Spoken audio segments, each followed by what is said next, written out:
Hi everyone. आज हम SSC MTS examination के पीवाईक्यूज करेंगे from the general science questions. Again हमने इनके काफ़ी कॉन्सेप्ट्स तो प्रीवियस वीडियोस में कवर किए हुए हैं, बट स्टिल जहाँ पे भी रिक्वायर्ड होगा will see the explanations and will move forward जैसा भी रिक्वायरमेंट हुआ। तो starting with the first question, which of the following given statements is correct regarding properties of a suspension? Suspension is a heterogeneous mixture. The particles of a suspension can be seen by the naked eye. तो ये colloids और suspension वाला question हमने किया हुआ है बहुत बार, तो इसका answer is both of the statements are correct. Suspension के पार्टिकल्स तो क्लियरली सी हो सकते हैं नेकेड आई से, यही जो डिफरेंस होता है कोलॉइड सोल्यूशन और सस्पेंशन में, it is majorly on the basis of the particle size. सबसे छोटा सोल्यूशन, उसके बाद आता है कोलॉइड, एंड सबसे बड़े पार्टिकल साइज होते हैं सस्पेंशन के। जैसे आप चॉक पाउडर लो, चॉक पाउडर का सस्पेंशन बन सकता है एंड एवरीथिंग। फिर उसके बाद होमोजीनस एंड हेट्रोजीनस कि अगर वो अच्छे से लाइक यूनिफॉर्म सोल्यूशन बना है कि नहीं। तो सस्पेंशन में यूनिफॉर्म सोल्यूशन नहीं बनता, जैसे ये एक वो है, तो this is solution colloid and suspension. तो इसमें both statements 1 and 2 are correct. अगला क्वेश्चन है, spirogyra belongs to which group of plant kingdom? तो हमने अभी रिसेंटली ही सारा डाइवर्सिटी वाला टॉपिक किया है। प्लांट किंगडम अलग से किया, एनिमल किंगडम अलग से किया, तो हम ऑप्शंस देखेंगे और फिगर आउट करेंगे। स्पायरोगायरा, ये तो बहुत ही बेसिक क्वेश्चन है। तो ये हमें पता है कि एल्गे में है and it is the most primitive kind. तो नॉट ब्रायोफाइटा, एंजियोस्पर्म से सबसे ज़्यादा डेवलप्ड होते हैं। टेरिडोफाइटा में सीड हैबिट पहली बार आया था, तो इसका आंसर होगा थैलोफाइटा। ये मैंने पहले भी बताया था, थैलोफाइटा में the plant body is not अच्छे से divided into root, stems and leaves, तो इसलिए थैलस लाइक स्ट्रक्चर होता है instead of differentiated root, stems and leave, तो इसलिए इसका आंसर होगा thallophyta. When the litmus solution is neither acidic nor basic, then its color is. बहुत ही बेसिक सा क्वेश्चन है। हम 7th स्टैंडर्ड या 6th स्टैंडर्ड में एसिड्स, बेसिस एंड सॉल्ट्स के वो बेसिक्स पढ़ते हैं, तो उसमें हम देखते हैं कि litmus is actually derive from lichens which is purple in colour. But आप लिटमस पेपर भी देखो या लिटमस सोल्यूशन देखो, this is it's normal colour, वो पर्पल होता है। एसिडिक में रेड हो जाता है एंड बेसिक में ब्लू हो जाता है। तो हमसे पूछा कि when neither acidic nor basic, तो इसका कलर विल बी पर्पल। आगे चलते हैं। Which are the following diseases is caused by the prolonged deficiency of vitamin D? ये हमने विटामिन का पूरा वीडियो डिस्कस किया था। तो विटामिन डी में तो मेजरली मतलब आपके बोन्स में कोई डिफॉर्मिटी है, एंड इसमें से अगर आप देखो तो बोन्स का सीधा साधा ऑप्शन ये है, रिकेट्स। बाकी सब में क्या होता है, चिकन पॉक्स एक कम्युनिकेबल डिजीज है जो आपको एक हफ्ते के लिए आपकी बॉडी पे निशान हो जाते हैं एंड बहुत सस्टेन्ड हाई फीवर रहता है। Scurvy is basically your bleeding gums, जो आपको विटामिन सी की डेफिशिएंसी से कॉज होता है। मरासमस एक प्रोटीन एनर्जी मैल फंक्शन होता है, लाइक आपके डाइजेस्टिव सिस्टम के साथ कंसर्न ये एक डिजीज है। मतलब उसमें अगर आपको बचपन में प्रोटीन सफिशिएंट नहीं है आपकी डाइट में, तो आपको ये डिजीज देखने को मिलती है। तो इसका आंसर होगा रिकेट्स। इसमें है, talks about the only planet with liquid water on the surface, which are the following planets is he talking about? ये भी बहुत बेसिक क्वेश्चन है, इसका आंसर होगा Earth. Earth is the only planet जहाँ पे एटमॉस्फेयर ऐसा जिसके अंदर रहा जा सकता है, वैसा एटमॉस्फेयर अवेलेबल है एंड पानी वगैरह अवेलेबल है, तो इसका सोचने वाला नहीं है, it is only earth. Which of the following is the correct formula for sodium aluminate? तो सोडियम एल्यूमिनेट का फॉर्मूला होता है Na2AlO3। सोडियम एल्यूमिनेट, ये एक्चुअली होता क्या है कि Al2O3 is actually an amphoteric oxide, मतलब it's neither acidic nor basic. तो ये एसिड के साथ रिएक्ट करता है और उसके साथ ये बेस के साथ भी रिएक्ट करता है, एंड ये दोनों के साथ अलग अलग प्रॉपर्टीज शो करेगा। तो अगर मैं इसको HCl के साथ रिएक्ट करवाऊँ, HCl which is an acid, तो ये हमारे को देगा एल्यूमिनियम क्लोराइड AlCl3। वही ऑन द अदर हैंड अगर मैं इसको NaOH के साथ रिएक्ट करवाऊँ, मतलब NaOH जो एक बेस होता है, तो it will give me Na2 AlO3 which is sodium aluminate, जो हमसे यहाँ पे पूछा है। ये मतलब एम्फोटेरिक बेस है, नहीं तो there are acidic oxides and there are basic oxides. तो metallic oxides are usually basic in nature, while non metallic oxides are acidic in nature. Aluminium वैसे तो एक मेटल है, बट ये आपका अनोमलस प्रॉपर्टी शो करता है and it is an amphoteric oxide. तो ये दोनों के साथ रिएक्ट कर जाएगा, बेस के साथ भी एंड एसिड के साथ भी। उसके बाद which of the following statements is correct regarding arthropoda, ये भी हमने डाइवर्सिटी वाले चैप्टर में एक बार किया हुआ है। These are bilaterally symmetrical, they have jointed legs. ये दोनों ऑप्शन स्टेटमेंट्स बिल्कुल करेक्ट है। तो ये हमें पता है कि बायलेटरली सिमेट्रिकल, तो रेडियली सिमेट्रिकल हमारे पास होता है Cnidaria which is Coelenterata and Ctenophora.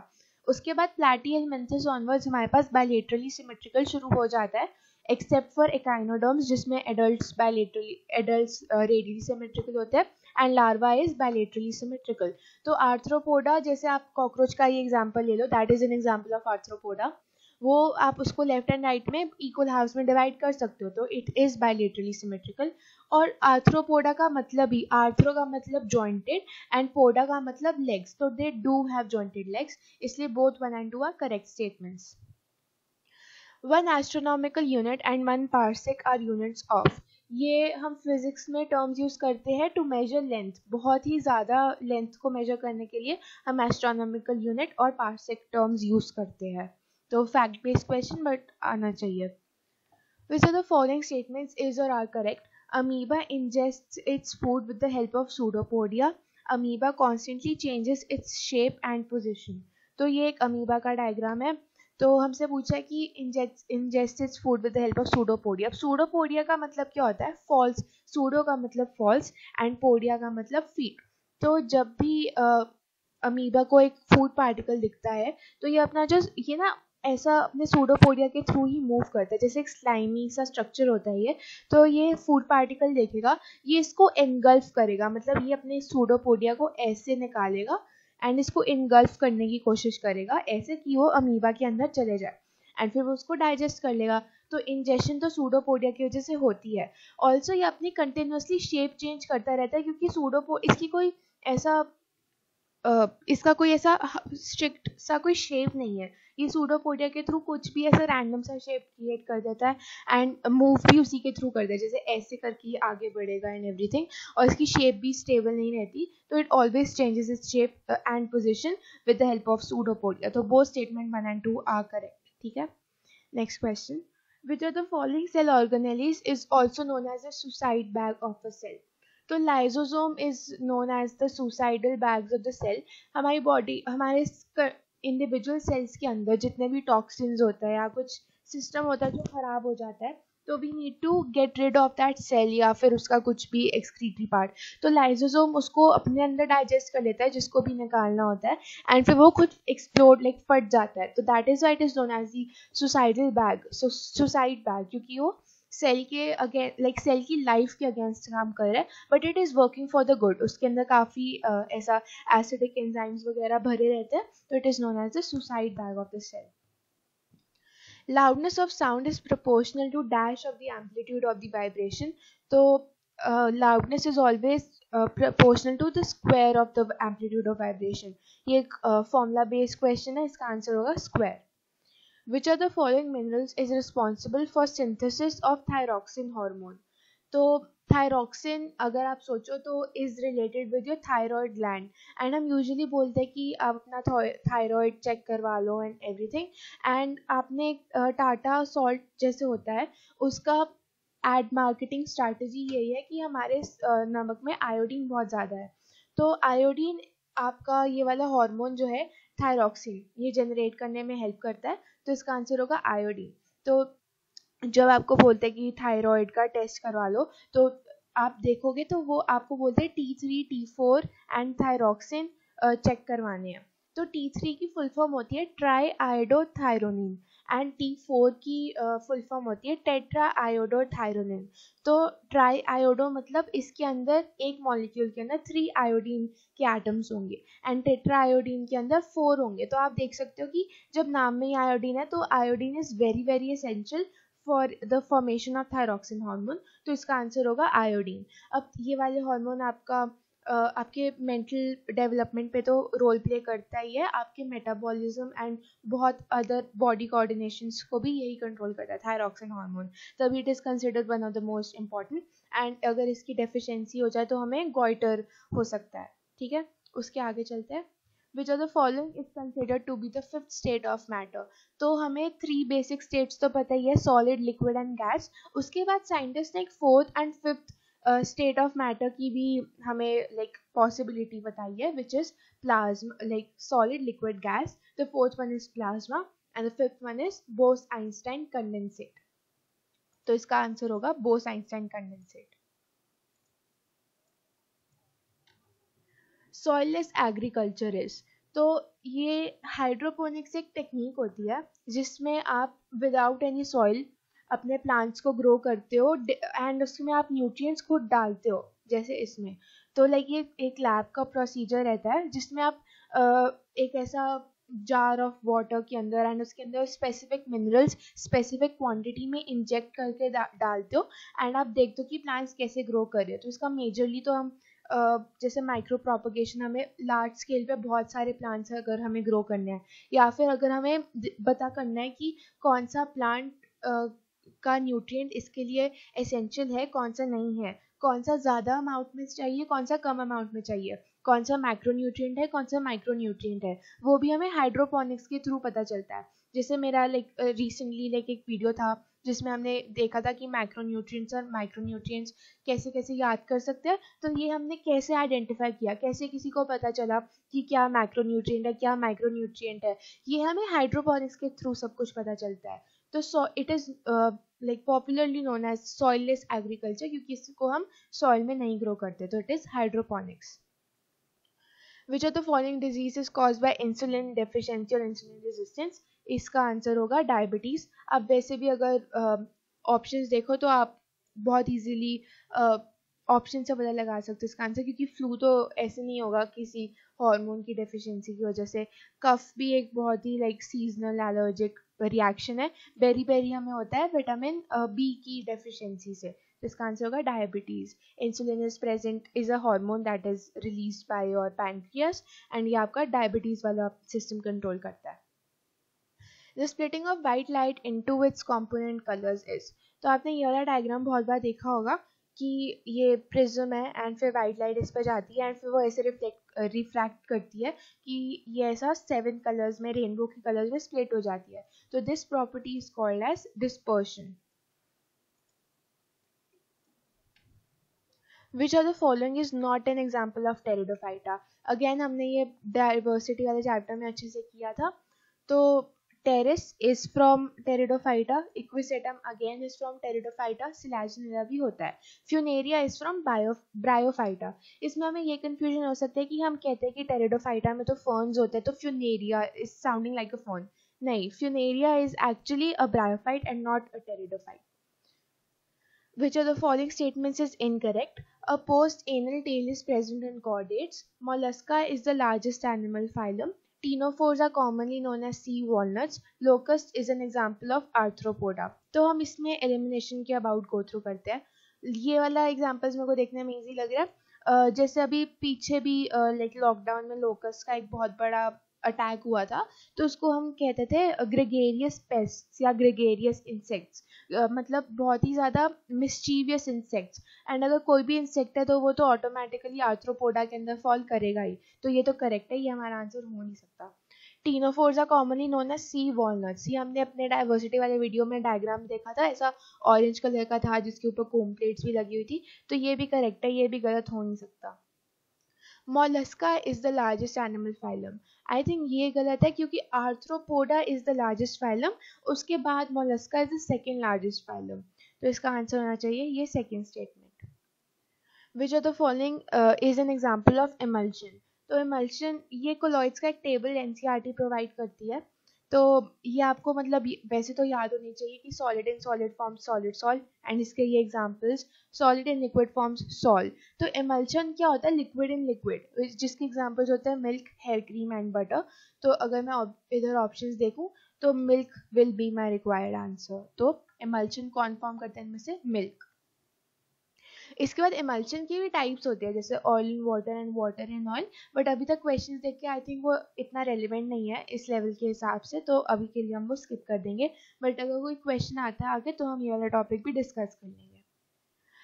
Aves are warm blooded animals and have a dash heart. तो एव्स आर आपकी बर्ड्स एंड ये क्लासेस होती है of the phylum vertebrata. Aves birds होती है एंड वो भी वार्म ब्लडेड होती है एंड उनकी 4 चैम्बर्ड हार्ट होता है, उनमें भी डबल सर्कुलेशन देखी जाती है। Which of the following does not fall under non-chordates? तो chordates से पहले जितने भी थे वो सारे थे non-chordates। तो उससे पहले तो हमें नॉन कॉर्डेट्स ही आइडेंटिफाई करना है, हमें बताना नॉन कॉर्डेट इनमें से कौन नहीं है, मतलब कौन कॉर्डेट है। तो हम बिल्कुल प्रिमिटिव वाले से अगर शुरू करें तो हमने कहाँ से शुरू किया था? There was porifera, then there was coelenterata जिसको अपने डेरिया भी कह सकते हो, उसके बाद देयर इज टीनोफोरा, उसके बाद आता है प्लैटीहेलमिंथस, फिर आता है एस्केलमिंथस, फिर आता है एनालिडा, उसके बाद arthropoda, Mollusca, echinodermata and Hemichordata and Chordata. तो मैंने जो अभी अभी बोले एनालिडा ऊपर आता है, पोरिफेरा तो सबसे प्रिमिटिव है, मोलस्का भी ऊपर आता है, vertebrata is clearly a type of a chordate क्योंकि इसमें notochord is replaced by the vertebral column. ये हमने डाइवर्सिटी वाले चैप्टर में एक बार कर लिया है।